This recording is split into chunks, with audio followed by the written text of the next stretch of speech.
I believe legitimate business is more ruthless than crime because, Okay. because you can be really savage and ruthless in business in legitimate ways and get away with it and not be a crime and not have to worry about these things, Okay. so to speak. Do you know what I mean? Like it's fucked. That's interesting. That's an interesting thought, right? Because I've always operated in the position of that the crime world is a whole different business dynamic because you've got to do all of your business stuff, right? But you've got to do it without it being known by anyone who's above board. Entrepreneur Audacity. Audacious. Now they're watching.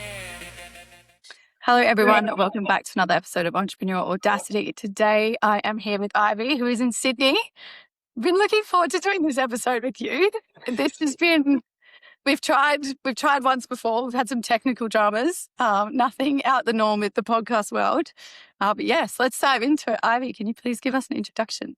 I don't even know where to begin from. I'm 33. I do online fitness coaching. I've had a bit of a whirlwind of a past. And that's just sum that up real quick. Okay. You're gonna make me work for this. I can feel it. just at the start, and then I probably won't shut up. Okay. All right. Well, let's go back to the time before you were in business for yourself doing the coaching. What did your life look like then? Before this, I was in jail. I was in jail for selling commercial amounts of drugs. So that was I'm not trying to put a light on this, but at the end of the day, it's, it could have been a business, entrepreneurship. Like at the end of the day, you still need to learn so many things, which sounds crazy, but at the end of the day, like the way your mindset needs to work in that world and in that scene is like crazy how it can correlate to like business. Like you have street smarts, book smarts. It's still the same thing. It's crazy, but that's where I was. And then before jail, I was obviously selling drugs. I was a drug addict for 5 years. Before that, I was a lost kid. I was a really lost kid. I was playing lots of sports, playing basketball and stuff like that. I was playing over in America and did like a lot of tournaments and traveling for that as well. But I had a knee injury and that sort of like set me off that path just because that's all I knew. I only ever knew to play sports and things like that. So that's how that sort of, I guess, came about. It's just I was really lost as a kid when I had that taken away from me. I didn't know what to do. I never thought about anything else but that. So that led me down that destructive path, so to speak. Yeah. Thank you for sharing that. I like, and we spoke before the show about, we're very similar in the sense of being open books about our histories.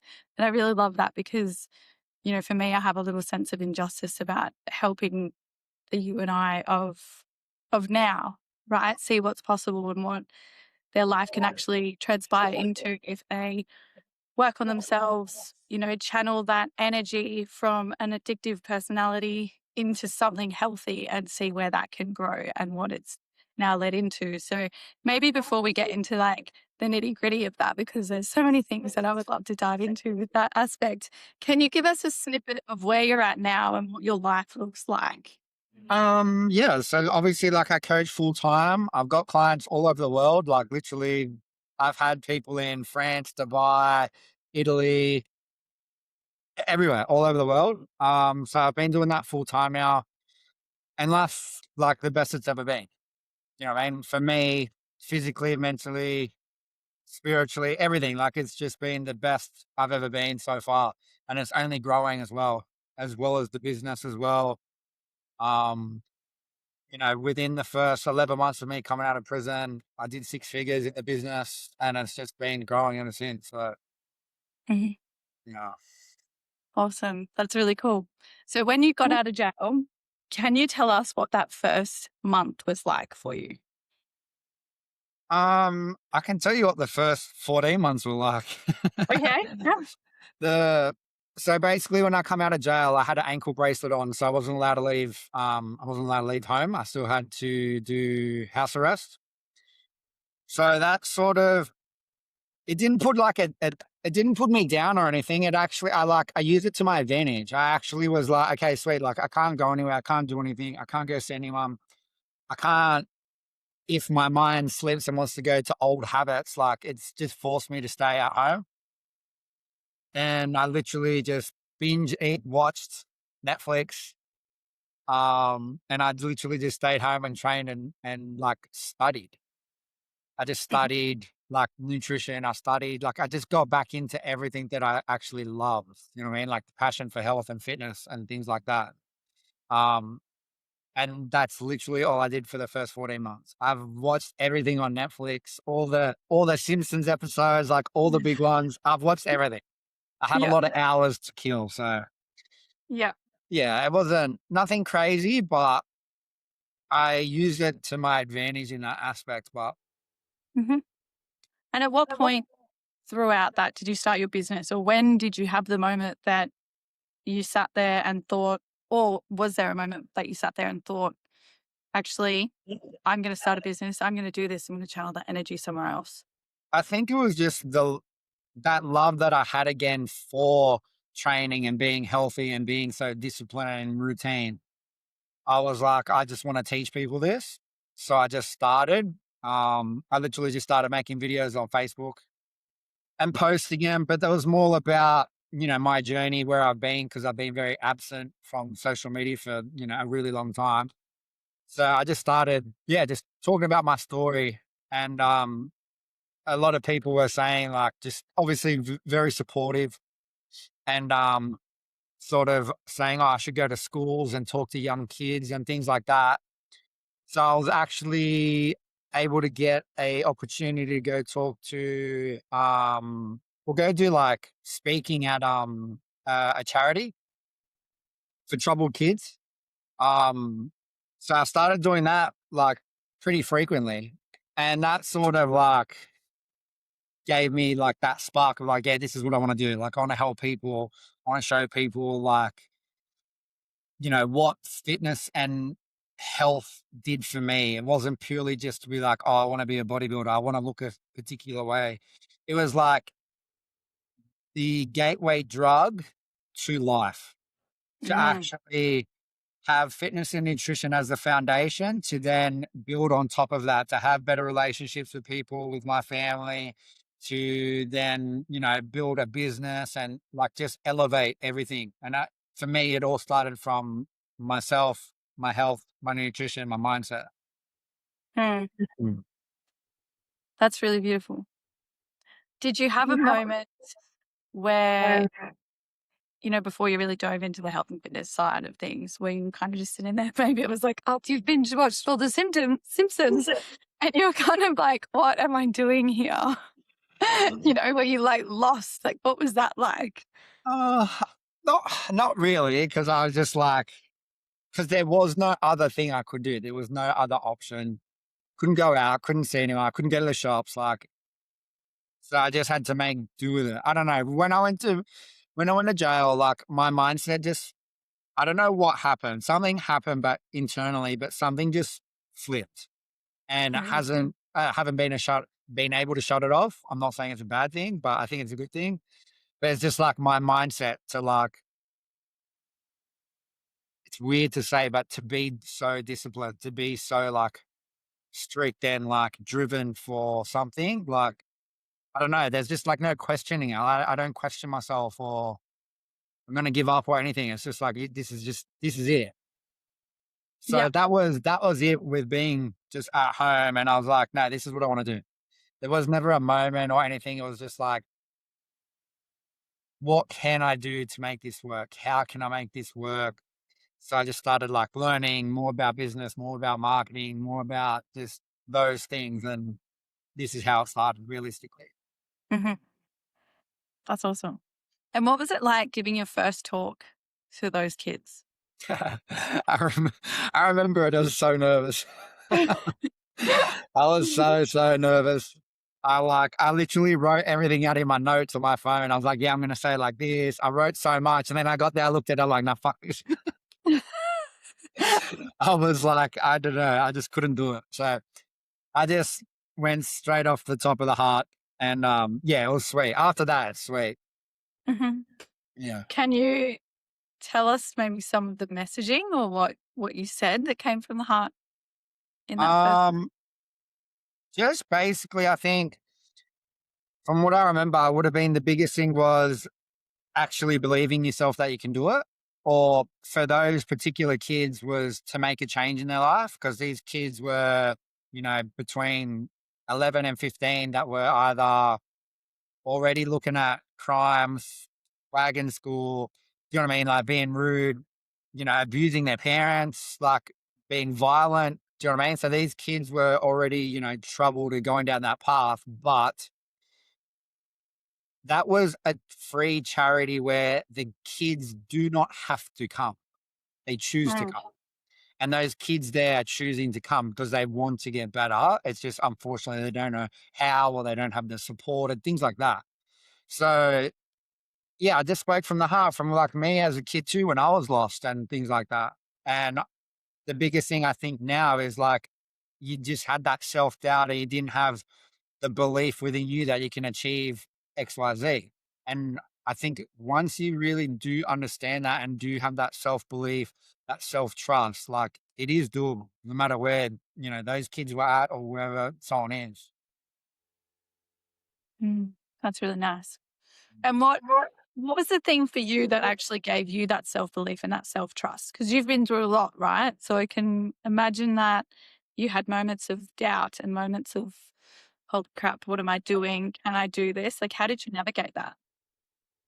It all for me because prior to going to jail, I was absolute a wreck, right? So addicted to drugs. I was on MDMA, cocaine, weed, pot, drinks, everything every single day. It was just a cocktail of everything every single day for the 5 years.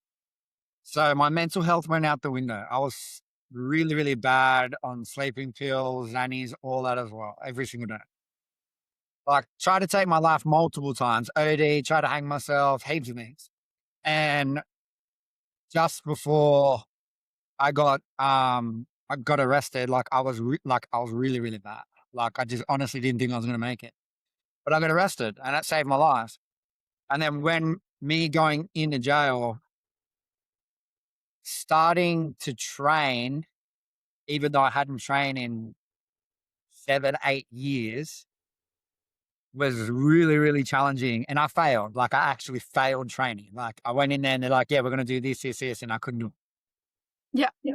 Like I probably failed. But just having support and guys saying, like, just come every day, just do as much as you can, and I promise you it will get better. And that's literally all I did. I was like, I'm gonna do this. I'm just gonna come every single day and do as much as I can. And then me doing that, even though I failed, it showed me that I said I was going to do something and I did it. And I did it as much as I could until I just physically couldn't do it anymore. So it's not actually failing. You're just showing up. And it's just a matter of time until you get that result. And that is how you build the self-trust, the confidence within yourself, because you're building a relationship with yourself. Mm. And you were getting that support from other guys in jail, is that right? Yeah. So obviously there's boys in there that train, and they obviously want to encourage you. You know what I mean? They want to encourage you if you're going to do the right thing. They're going to encourage you to train and push hard. So yeah, there was always support there for it, and then yeah, just took off Mm. from there.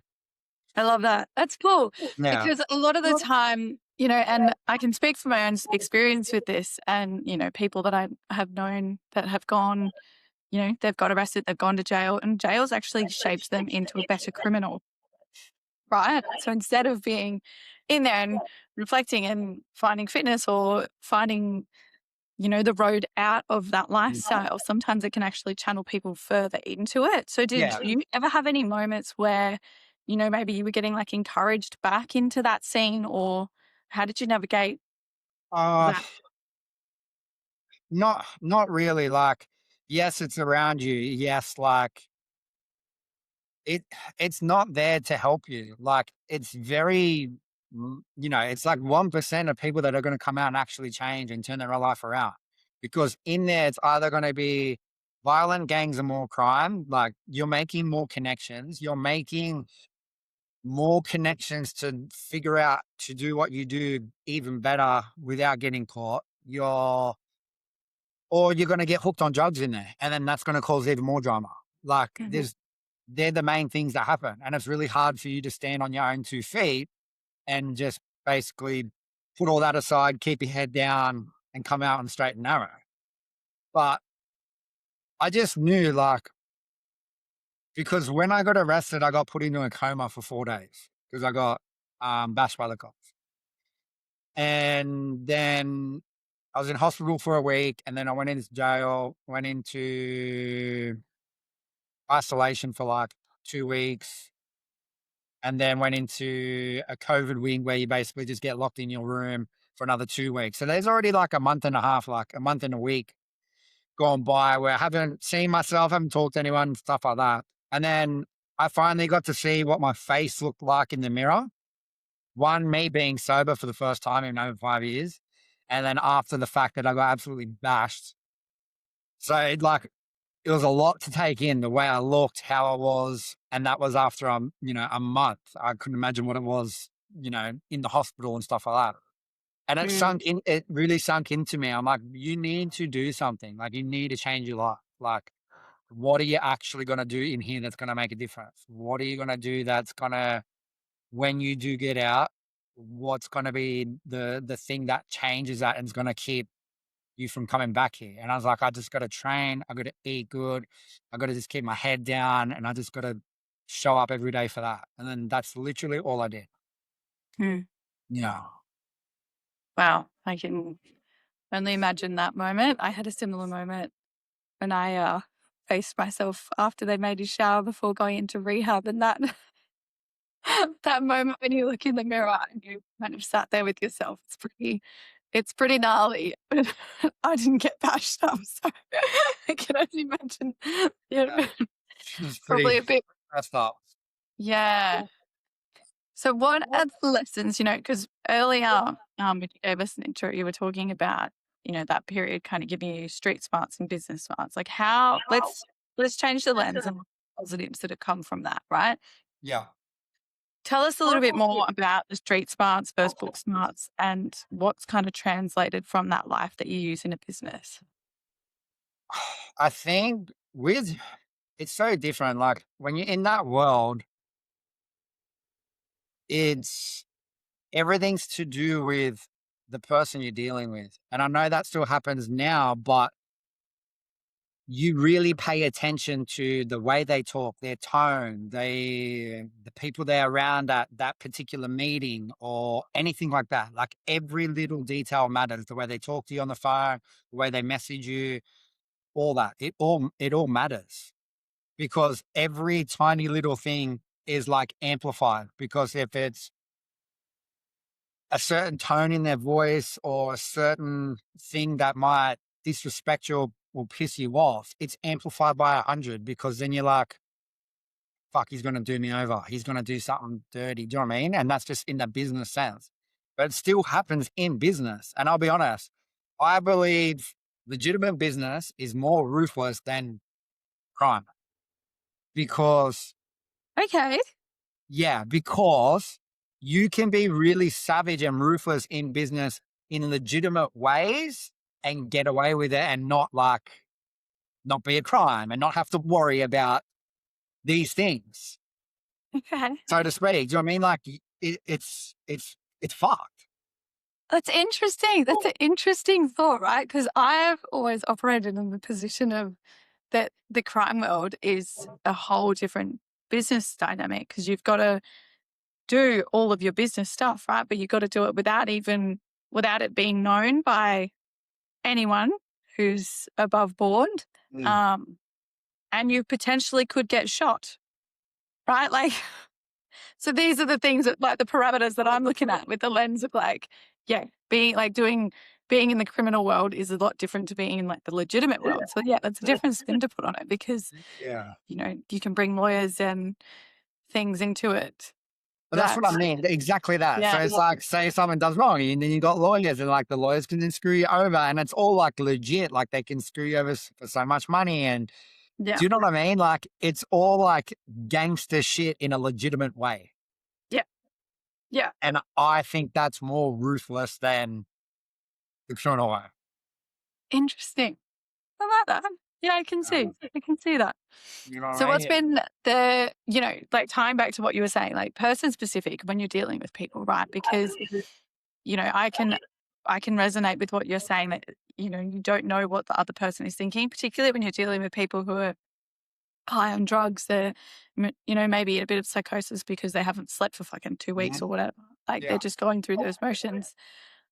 What do you do or how do you apply, you know, because I'm sure that you have things that are just naturally instilled in you now that you do to like kind of read the room, think about the people that you're dealing with and doing business with, like anything that you kind of had taken from that you can give us an example with?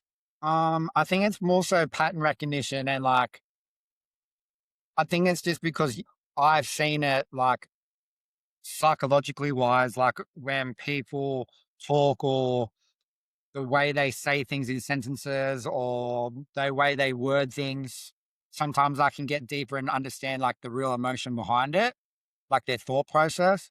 I've just seen that for, like over time, and now I can pick it up really easy. Of like if someone's saying this, but they're really trying to say this or meaning this, or they're trying to say this to be a front for something to cover up emotions or the way they're thinking or things like that.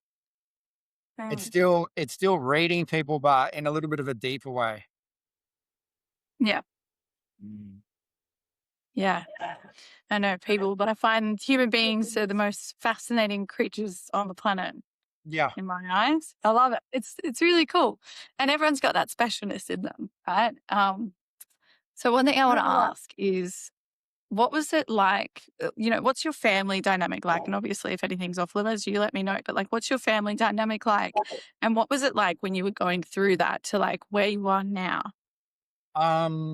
So look, I don't come from a bad household. Do you know what I mean? Like Mhm.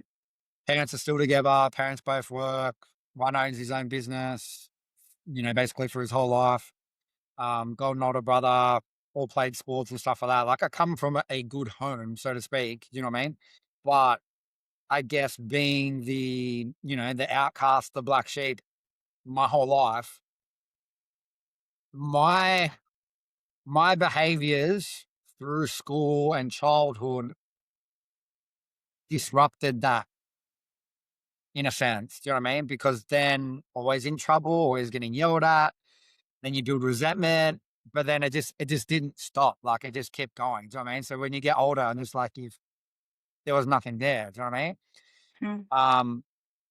And then yeah, just you know, the I guess split from the family when I was going through that time, didn't talk to them, all that, you know what I mean, ruined the relationships and things like that. So I didn't talk to them for a really, really long time. And then obviously me going to prison, I was never naive where, you know, I called a family member when I was in there and I just said, look, I'm in here. I don't expect I'm not asking for anything. I don't even like, you know, I don't even want to talk to her. But you can let them know that I'm here, but I don't want anything. I don't need anything. I'm good. I got myself here. I'll get myself here. Mm. And then after that, they're like, nah, they want to, you know, a couple of weeks later, they're like, oh, they want to talk to you. I was like, okay, sweet. So I talked to them and that's sort of, I guess, how the relationship rekindled after like, you know, 6 or 7 years of not talking. And then it's built ever since then. Do you know what I mean? Obviously, because I'm a different person, you know, a lot clean headed and things like that. You know, you can actually work on those relationships and things like that. And what's the dynamic like now? Um, Look, it's for me, like for me, it's good considering from where it was. Like there was basically not really anything there. Do you know what I mean? So it's good. You know what I mean? Like, if they call me, they call me. I answer, we talk. Like, that's it. You know what I mean? For me, that's like, Yeah. that's how it is. Yeah. Yeah. Yeah, no, it's good. It's interesting when you have the people around you because, you know, I know when I went through all of my little turbulent spell, I pushed away a lot of the people that I loved, you know, and then trying to like rekindle those relationships and build the bridge back with them was a massive journey. And, you know, like it wasn't an easy one to navigate. Yeah. And yeah, but now it's kind of like I'm the golden child of the family kind of Yeah. thing. Sucker Rex. Rex is my brother. Oh, and it's just an interesting, interesting process. So Yeah. Because, like, growing up, like, I still don't. But that's just, for me, it's so normal. That's why I'm so like, yeah, sweet, like, whatever. For yeah, me, it's been normal. Like, I didn't, obviously, up until a point, probably early teenagers, like, I was already out of home. I wasn't doing family Christmases. I wasn't doing birthdays. I wasn't doing Mother's Days. I wasn't doing Father's Days. I wasn't buying presents. I wasn't doing cards. It was nothing. I was absent. mhm, You know what I mean? So for me, it's so normal to be absent, mhm, to yeah, not have all those things. You know what I mean? So I'm cool with it, but that's just normal for me. You know what I mean? When people ask, you're like, oh, I'm like, man, no, it's normal. Like, I don't do Christmas. I don't do that stuff. You know what I mean? Like, it's just normal. yeah, So is what it is. yeah. Okay. And looking at other support networks and people that are around you, right? So you've gone into business, you've got out of jail, you've decided, yep, health and fitness, coaching people, this is where I'm going to go. What other support networks did you have around you? Obviously, family. Do you know what I mean? Like, family at the start. I've got, my friends and stuff like that. Um, Everyone supported me in a sense, even people that, school or whatever, they seen the videos, and that's obviously I've always gotten support no matter what. But I just think the way everything played out was for a particular reason. You know what I mean? Like, the way that I come out of jail, I had to stay at home, house arrest. Do you know what I mean? Like, that kept me a further, another year of just building and working on myself. And then after that, you know what I mean, just like already into health and fitness, and then come out to start training. Like, I feel like it was just the way it was had really, really helped me and guided me just to keep staying that path instead of coming fresh out of jail and just going like back into the free world and just going like, yes, yeah, you can do whatever you want. Mhm. Yeah. So I think that has helped me a lot. Yeah. Yeah. Isn't it interesting the things? Because at the time, I can imagine that you would have been like, fuck this. Why am I on a house arrest? This is shit. I want out. Right. And I can empathize with you because I just had a foot injury, which required me to basically be on injury house arrest. I couldn't go anywhere. I couldn't do anything because I had to have multiple operations. I couldn't walk, and I was kind of like sit at home, do nothing. And it's like, telling me to sit down and be still is not. It's not how I operate. I'm up, I'm active, and I'm constantly like, super ADHD, like always on the go. And it's like, and we're just going to stop and you're going to stay still. And you're kind of like, why the fuck is this happening to me right now? Yeah. But then, reflecting on it, what I've been able to produce and learn and do in that time period has been massive in terms of setting myself up, being able to start this podcast. And we take these moments of, well, it's not until we can reflect back on those moments where we can actually see that they're a blessing to us. Because in the middle of it, you're kind of like, this is ridiculous. Why is this happening to me? Yeah. Do you often reflect on that and just, I know, like, when I was in that moment, there were some days I was over it because, like, obviously, when I come out, I had to do house arrest, but I had to do house arrest at my parents. But my parents obviously would go to work, so I'd just be stuck in the house by myself. And if I needed something, couldn't do it. If I needed to go to the shops, couldn't get it. And I'm just like, fuck, like, can't even do anything. Like, yeah, it's crazy. But it was just the process, you know what I mean? It's just like what you had to go through. And like I said, the way that it worked out is obviously for the best because of, like, look at where I'm at. Do you know what I mean? Having that time by yourself, being more isolated and things like that, it helped me stay, mm, I guess, true to myself. Yeah. Yeah.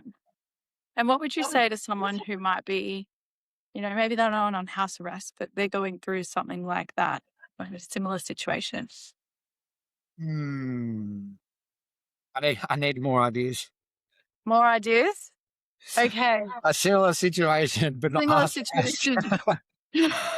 But not house Okay. arrest. It'll be a lot, right? So the intention with asking you that is because I interview a lot of people and I talk to a lot of entrepreneurs and people that are keen to come on the podcast and some that aren't, and people that are happy to talk really openly about their history and what they've gone through, which has been the building blocks to actually getting them into business and to becoming an entrepreneur.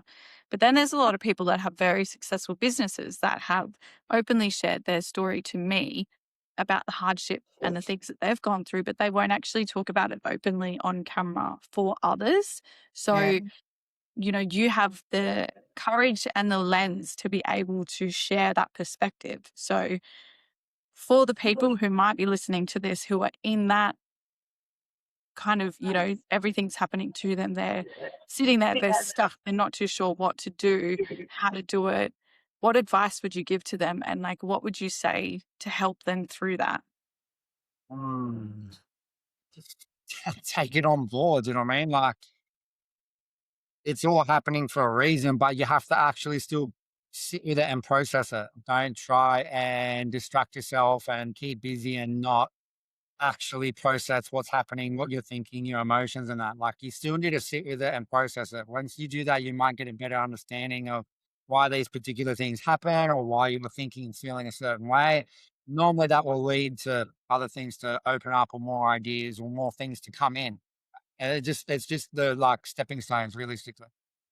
Mhm. Mm, Mm, it's nice. Now, you do a lot of journaling as well, right? yes. How did you get into that? Talk us through that. I love it. I'm pro journaling. I think it's a beautiful thing. I think more people should be doing it. um I can't remember this girl's name. I was watching her and she does like a lot of manifestation and she studied human psychology. So it's very like, science-based stuff that she was talking about. So I just really like I just binge watched all her like videos and YouTubes and understanding everything. And then I just started implementing it myself. And I'm pretty sure I still got photos somewhere. But like when I first like come out of jail, like I was like journaling, I started just with the basics just to get used to it because it can be confronting for people. People don't talk about their emotions. People don't sit with their emotions. So like they're the good things that will help with. So just starting basic, what are you grateful for? What are you thankful for? What are you blessed for? All those things. Just start real basic just to get used to writing and listening to your own emotions. But then eventually it built into how I actually want to like live my life to the detail. Do you know what I mean? Not just like, oh, I want to live in a mansion, I want to have $1 million and I want to mad business. Like detail, like very specific detail by a certain age, time frames, what colors the fucking paint on the house, like everything. So I basically started writing a life of how I wanted to live, but I already lived it. Mm. Because now you are subconsciously telling your brain how you are living your life and what it takes to live that life. So you're programming your mind to think like that you already have these certain things. And if you do it long enough, like when you have that self-negative talk, those intrusive thoughts, they get less, they're still there. But these things that you've been writing, they come up and you're just like, what the fuck? Like, and your brain starts to get confused to tell what's real and what's not real. Because when you write, when you put pen to paper, there's something different that happens because you're thinking it, you're emotionally connected to it, and you're writing it. Do you know what I mean? Like at that same time, you're writing it, you're saying it, and you're thinking it. There's a huge connection in it. So if Mhm. you're continually writing those things every single day, how you want to live your life, those positive reinforcements will come into your life. Mm. So that's basically how I did it and why I did it. And then I remember like the first ones I was writing about like my business and I just want to do like 10K a month. I want to help 100 people, like all this stuff. And then like, yeah, I did that straight away. Mhm. Mm. And what was that? What was it like feeling that goal be achieved? Honestly, like nothing. Like it's just like sweat. Like I'm being honest. I'm being so honest. I don't know. I haven't really probably thought about it like that. Yeah. But when I look back at the videos of me when I was writing in my journal, when I had my bracelet on, and what I wrote to like now, I'm like, that's pretty cool to like see that from, start to sort of where I'm at now. Mm. Mm. Yeah. Did you feel like, and often, and I ask that question, right? Because often when the people who are, have the courage to become an entrepreneur, when we do get those milestones of success, if you will, it's kind of just like, man, it's Tuesday. Yeah. Who cares? Moving on, next Yeah. thing. Like What's that the was next thing? going Yeah. to happen, and when you do program your mind, like our brains don't know thought from fact, which is why, journaling and all those tools that you were describing work so effectively because you do reprogram yourself. And you just get to this point of like, okay, this is the next thing that I was going to achieve. And it's like, I was going to achieve it anyway. It was like inevitable. It's just And then when. you achieve it. And it's like, okay, cool. Next thing. So how do you keep yourself striving towards those goals would be a cool thing to maybe dive into. Um, it's, it's just because I think it's like I said, it's like this mindset I have. It's just like I just want to keep like doing good. Like I just want to keep just bettering myself, bettering my life. Because I look at it as if you can continue to work on yourself and better yourself, the people around you, the people that you serve, are going to get a better version of you. So they're going to get better outcome of whatever they intended for. Do you know what I mean? So I like to tell people, I'm like, you need to be selfish, but in a good way, because it's only going to make you better to then provide for other people to get them a better result. Mm-hmm. There's no point pouring from a half empty cup. You know what I mean? Like fill your cup. And then once it's filled, it's just going to overpour to everything else that you do. So like, it's the same thing like with the goals and business. It's like, okay, so this is the goal. What's the next thing to make me better? Because that thing that's going to make me better is going to get better results for other people in my life. Do you know what I mean? It's just like leveling up on all aspects. Mm-hmm. Yeah. As they say, entrepreneurship is like the highest level of personal development that you can do. And Yeah. it's so true because your business will expose every part of you that you need to work on or address or do something about. If there's gaps here, it's going to shine through. So, yeah, that's really cool. It's funny you say that because I say that to people. I'll be like, fitness will expose your life, your business. Yeah. Because there's many people that, yeah, they can be all good on paper with business and things like that, but they can't look after themselves. Mm. Where fitness exposes that because you can't, fitness is like the only thing you can't like buy and cheat out of. Do you know what I mean? Like you have to put in the hard work. Yeah. Do you know what I mean? 100%. You can get lucky on business deals. You can get loans, you can do these things. But with fitness, it's like you need to put in the work to get that. And it exposes flaws in people. Yeah. You cannot buy biceps, Yeah. So, Yeah. but once you do that, that's why I say fitness is the gateway. Mm. You know what I mean? Yeah. Got a good body, got a good mind. It definitely in business. As a man, if I was to go meet another man for the first time, he's in shape, he's fit, well dressed, well groomed, and we're about to do a business deal, you're going to be like, yeah, I trust him. Because I know he looks after himself. I know he puts time, dedication, hard work into himself. So why wouldn't he do something else like that in his business? You know what I mean? Yeah. And I tell people so much, like it can generate more opportunities in business and wealth than what you really think. It's not just about this image in a sense, but unfortunately people do judge. But if they're judging you and you're all fit, healthy and in shape, like you're going to get better business deals, better relationships, better like respect within the business aspect. Yeah. Mm. Yeah, definitely. It's one of those things people take you seriously, because what a fit body represents is that you take yourself seriously. And, I see and talk to so many people who are in business who have billion-dollar empires, or, like they've started all these different companies, they're involved in all these different things, but, you can tell that, great, you have prioritized all of this, you're making a shit ton of money, wicked, but you're letting the most important asset of your business, just you, be like down here and your business is up here thriving at the expense of you. And it's a hard thing to try and navigate. And, like I can even get consumed in it when you're like, I have so much to do. I just want to wake up and sit at my desk and just work. And then it's like, hang on a second, that's actually not the most effective way to use this asset.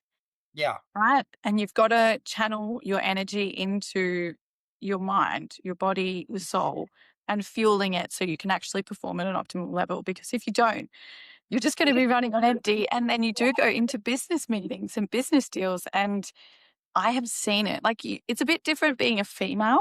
And I've seen it, like I've been witness to men, and you can see it quite clearly when there is a man who is very fit, very, and he commands the room without even saying anything, just with what his body represents. Yeah.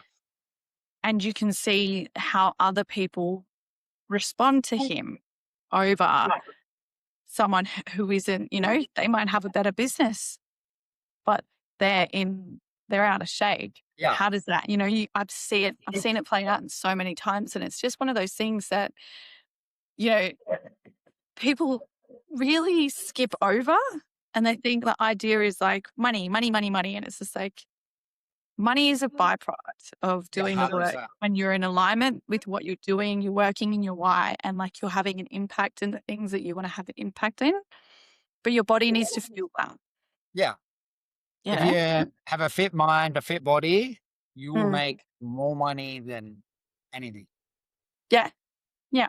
And you'll have super high energy that you'll just be able to be like, yeah, I can do it. I can take on more things. I can run laps around people because you physically can, You make better decisions. You make quicker decisions. Everything is way better. Mm. And that's why I say it's the gateway, because it just opens so many more doors. Mm-hmm. What would you, if you were going to throw something out to people who might be watching this, who are like, oh, fuck, I have let myself go. My business is great, but I've let my health and fitness go. What would you say to them as a starting point? Just start with the basics. There is no magic pill program diet that's just people aren't telling you. It's literally just the basics done repeatedly over time. Literally, that is it. Yeah. It's like investing in the stock market. It's literally like everything compounds. Literally, it's not overcomplicated. Yeah. Just make sure you sleep enough. Make sure you either eat enough good quality food and move and train. You know what I mean? It doesn't have to be crazy, but just doing those basics doing them well will get you results. Mm-hmm. And it's just sticking at it for long enough to see the results. Sticking at it. Okay, great point. How do you make something sticky? And I'm asking you this because you talk a lot on identity work, and that's what, everything with your coaching is tied into that. How do you make habits sticky? It's literally repetition over time, right? It's never going to be perfection, because it's not. It doesn't exist, right? There's no one who's perfect, because we would all have exactly what we want. I would have as much money as I want. You'd have the car you want. You'd have the house you want. Everyone would have everything. So it doesn't work like that, right? So we know that it's not going to be about always being perfect. But the thing that derails everyone is the thought process when something goes wrong. So this is why I talk about identity, and the mindset is a huge part to it, because we all know what to do. We all know good from bad from wrong, wrong from right, good food, bad food. We know all this stuff. So it's not that we don't not know the information to actually get the results. It's learning how to put that information in a package to then implement it in our chaotic life. And if we can do that, you just need to repeat it and be consistent. Because the biggest thing I see is when people have like that all or nothing mindset, or they beat themselves out, and then that spirals out of control where they break a habit, where they're like, say they had a cheat meal and they feel shit about it. Then the whole day they blow out. Then they're like, oh, the weekend they blow out. And then before they know it, a week's gone by. You just created now a new bad pattern loop in your brain to do with these negative things, right? Where if you have a cheat meal of 3, you need to pull yourself back, acknowledge it, don't beat yourself up, and then just take actionable steps to get 3. Okay, what can I do just to get back on track? And it's like, it's as simple as that sounds, but it's just being able to identify those patterns and then learning about regulating the emotions, the self-negative talk. That's where all the journaling and stuff then comes into play too. And then, yeah,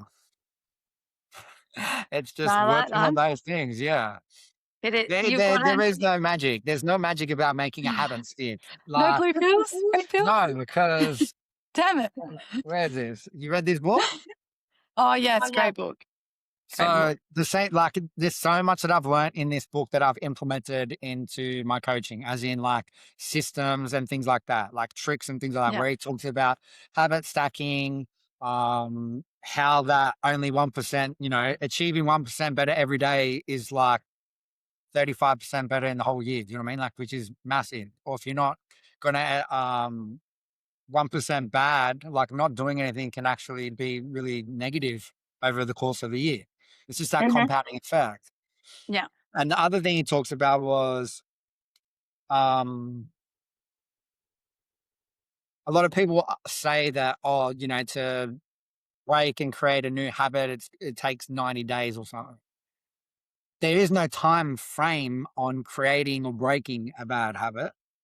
It's how many quality repetitions that you put in for that particular thing. There is no time frame. Yeah. You know what I mean? So it's just getting into the habit of doing that thing. For instance, someone going to the gym doesn't have to be perfect, doesn't have to be the best intense workout, but just getting that practice, getting up, going to the gym. Like I did when I was in jail, was just going to train, even though I failed, was just doing it to make that the habit. And then once the habit was there, set in stone, I don't have to think about going to the gym. Now I'm like, okay, now I need to really execute on the gym. Yeah. Yeah. Yeah. I love that. And the thing, I've read a lot of those books, and the thing that really solidified everything for me was when I studied neuroscience, and it was, like you hack the brain and you hack your mind to just reps. How many reps do I need to do until this becomes so engraved in who I am that for me not to do it feels weird, you know, like for me not to exercise, for me not to be talking about business, for me not to be doing these habits is actually, you kind of have to check yourself and be like, hang on a second, something's off. What's going on? And then, you know, that's when you can channel things and then work on improving it. And I love that. I love that. I love like a lot of what you do. And which is why, you know, when I seen your stuff pop up on my feed, I was like, well, you've definitely got to come on the podcast because, like, you know, you've got the energy. I was like, you've got the intention, and I love it. One thing that you spoke about just briefly, you were talking about emotional regulation. How has that journey been for you? It's been good. It's been tough for me because I shut off really, really bad. Obviously, when the whole reason why I used drug was because I didn't feel I was lost and didn't feel accepted anymore because sports was my life. So I was very lost. So then I couldn't regulate those emotions. So I turned to drugs to numb all those things out. And then that spiraled out of control. And then obviously going to prison, because of the environment I was in, I was like, you need to be really aware of what's happening. So you need to snap the fuck out of it. And then I just shut off internally, emotionally for the outside world because I didn't know how long I was going to be in there. So I didn't want to know anything out there. I just want to be like, I'm in here and training. That's it. It's all I care about. So I shut off. And unfortunately, I haven't been able to fucking flick it back on. So journaling helps you because you have to be in touch with your emotions to write. So it does help. I mean, obviously for me as well, going to the gym things like that. That all help. But Mhm. it's a process. But You said you haven't been able to flick it back on. Do you still feel like you haven't, like, do you still feel like it's not on? no, Okay. no. How are you But navigating that? how am I navigating that? I Mm, still go. I see counselors and psychs and stuff to help me break things down. So, yeah. and obviously, I still do like all my stuff that I do every single day. But like it is getting better, absolutely. But it's just Yeah. yes, it's been a long process. It is a long process Mm. to, healing and understanding yourself at that level and being able to like look inwards and be like, okay, why is this triggering me? What's triggering me? What's Mm. coming up for me in these moments?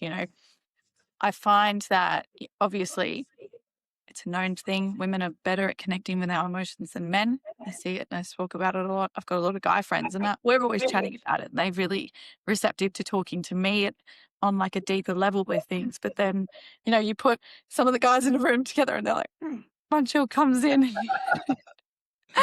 But Uh, you touched on the therapy aspect. And I think that's, for me, I had such like an enormous amount of breakthrough come from being in therapy and just yeah, talking to someone who's got no bias and, being in that environment where you can just say like openly, this is what I'm doing. This is what's happening for me. I don't even know how to tap into it, yeah, For me, I got diagnosed with PTSD and I was under the belief for a long time. I was like, you either have a weak mindset or a strong mindset. And that was kind of like me having a fixed mindset on that.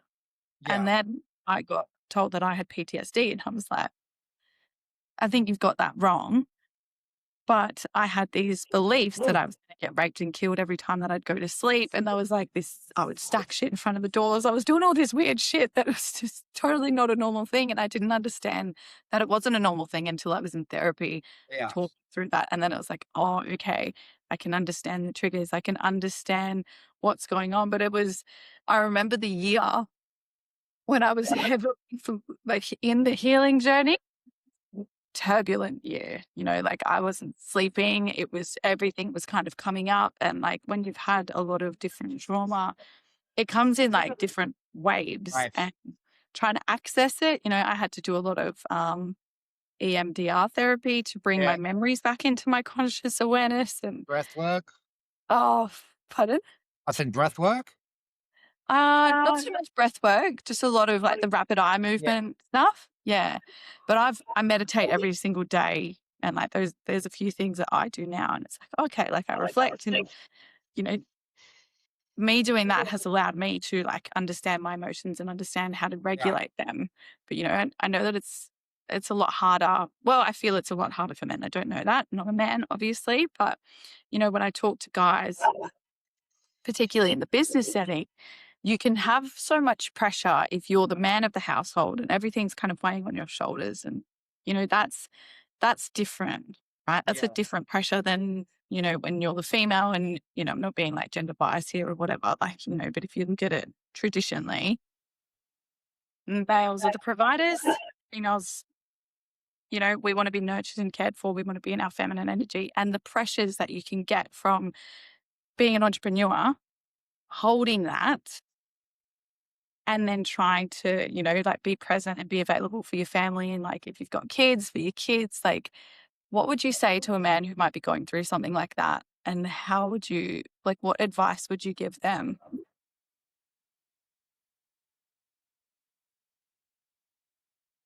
probably definitely try to get comfortable with talking about it to someone, to Mhm. whoever you feel comfortable talking about, because it does help. And Mm, then eventually, obviously, you can try and work on things a lot better. But just that initial, like putting my hand up, asking for help, or just even if it's just like, I'm not right, I don't know what I need, but just voicing something. Do you know what I mean? Just start. That's mm, probably the biggest thing I'd say. mm, Because, like you said, as a man, you have so much pressure to provide, protect for family, kids, to lead the way in nearly all aspects. But you're also told to basically shut up, just do the work. Don't. and just cop it. So, Mm. yeah, it's hard. Yeah. Mm. It really annoys me that, that's the tendency that men get told. And like, I am such a, no, let's talk about things, like, let's get it out there.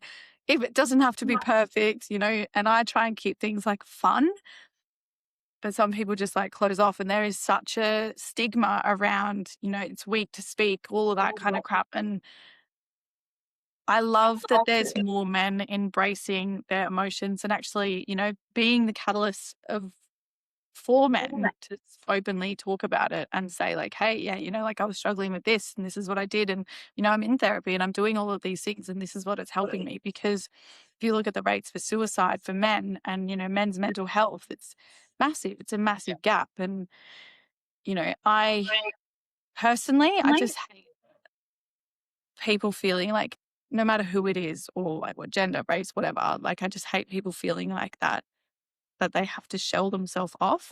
Mm. And I feel that everyone has that specialness inside them. And like my whole thing is like making sure that I kind of like reach in and extract it, pull it out, Yeah. and like help inspire it. I could probably come up with a better like way than fucking getting it out there. To unpack it all. To unpack it. Yeah, that's nice. Unpack it. To unpack it all, yeah. Unpack it. Yeah, but it's a thing. And thank you for sharing. I wanted to just like circle back and say thank you for sharing, because it's really important that we can have these conversations. And, there's a few really awesome guys that I've spoke to, yourself included, who have been able to just be really vulnerable and open about it. And I think we need more of that in the world. And I just love that, I've got a platform where I can actually help have those conversations and, like we can share about the journey and, even just talking about everything that you've went through and how that's positioned you to where you are in business and like fueled you on your journey. And I think that's really unique, and it's really cool to show all the kids who might be sitting there kind of like lost, lost Yeah. little souls, like what's possible. It's like, well, fucking, this is what's possible, Yeah. It is. It's all possible. It is all possible. All possible. Okay. I have 2 questions that I ask every show. We were having a little bit of a chuckle about this one before we hit the record. Yes. So Ivy, what does audacity mean to you? Audacity. I've always thought like being like violent the way someone says something, like very aggressive and violent, like, you know what I mean? You have the audacity, but like just violent. Yeah. So is that, are you leaving it with that? That's all I That's what got. it means for you? That's all I got. Audacity equals violence. That's definitely not the intention for this podcast, Ivy. That's all I got. That's all I got.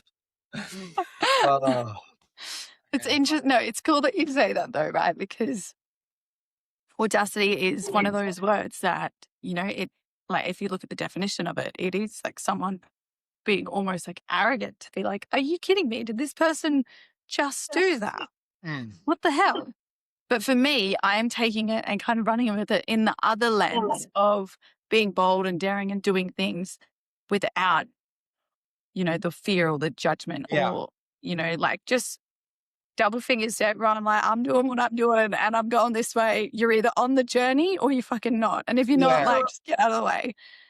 Being audacious and being bold and being brave and just living in alignment to what you want to do and what the impact is that you want to have on the world. So, I hope maybe that can change your perspective than violence. Okay. I'll try. Okay. And before we tie up, one piece of advice that you would like to leave our listeners with. That once you understand that you truly believe in yourself, that you can do it, I promise you a lot of things will shift within your life. That's all. Awesome. That's awesome. I love it. No, cool. Short and sweet. It's beautiful. Okay, Ivy, where can people go to find you? They can find me on Instagram, Facebook, TikTok, YouTube. If you just type in my name, it would become. Yeah. Yeah. Awesome. Got all the links for everything in the show notes. Awesome. This has Great. been really great. I really appreciated you taking the time to come on the That's all right. podcast and talk so openly. I've had a lot of fun. Thank you for having me. Of course. All right. Thank you to our listeners. We'll see you soon.